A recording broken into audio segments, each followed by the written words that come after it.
As a daughter of a narcissistic mother, do you find yourself repeating similar patterns but with different partners? Do you feel you're attracting unavailable men or women in your life who turn out to be not so different from your mother? Are your childhood experiences of abandonment and neglect still haunting you? If your answer to any of these questions is a yes, this episode is for you. Hi, I am Danish, a narcissistic abuse recovery professional. In this episode, I will shine some light on a topic that addresses the root cause. The root cause of why you keep ending up in narcissistic relationships as a daughter of a narcissistic mother. I'll help you understand what a mother wound is, how it has impacted you, and how the impact shows up in your present day romantic and other forms of relationships. Most importantly, I'll talk about how to heal this mother wound, so stay until the end. Growing up with unhealed emotional wounds inflicted by your mother, you found yourself in a world where vulnerability and emotional expression were a dangerous game. Sharing your feelings meant disapproval and coldness of your mother, teaching you that your emotions are invalid and it is safer to keep them suppressed and hidden. As a child, you struggled to understand why your mother couldn't see your pain or provide the comfort you so desperately craved. You couldn't get why she was so neglectful, so you blamed yourself ultimately. You blamed yourself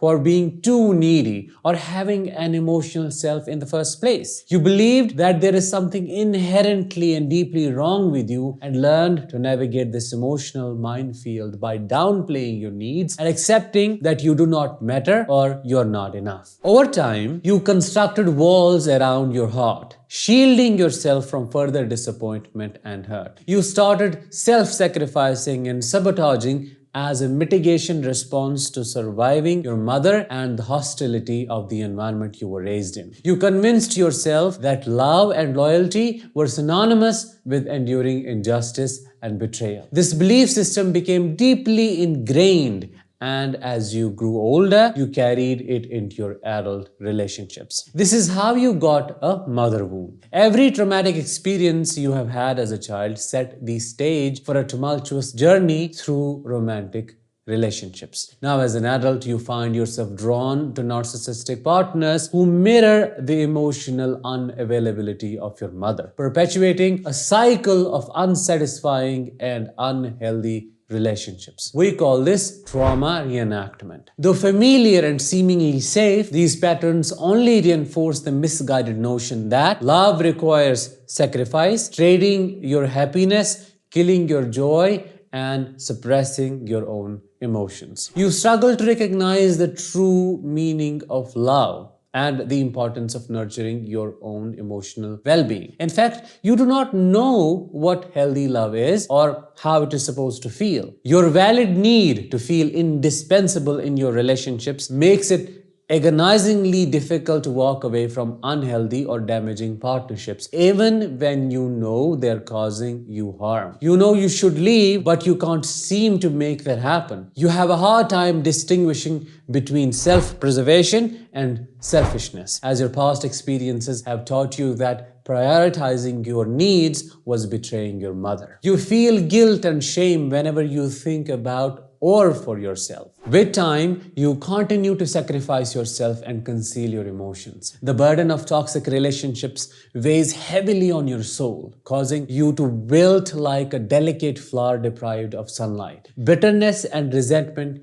take root within you, growing stronger with each painful encounter and betrayal. You stop recognizing yourself, and the emptiness and hollowness grow stronger. The anguish of these unhealthy partnerships becomes almost unbearable, consuming your thoughts, feelings, emotions, your very being, and casting a shadow over your once hopeful heart. With every relationship, you find yourself sinking deeper into despair, wondering if you will ever discover a truly loving and supportive partner. Someone who sees you, loves you, and cares for you the way you do for them. It feels as though you are trapped in a never-ending cycle of heartache, unable to break free from the patterns that have defined your life for so long. Regardless, you still maintain your composure and put on a brave face. The emotional turmoil beneath the surface threatens to engulf you, but you function. You still do and keep moving forward because you're resilient and stronger than you know. You long for the warmth and comfort of a genuine connection, but the fear of vulnerability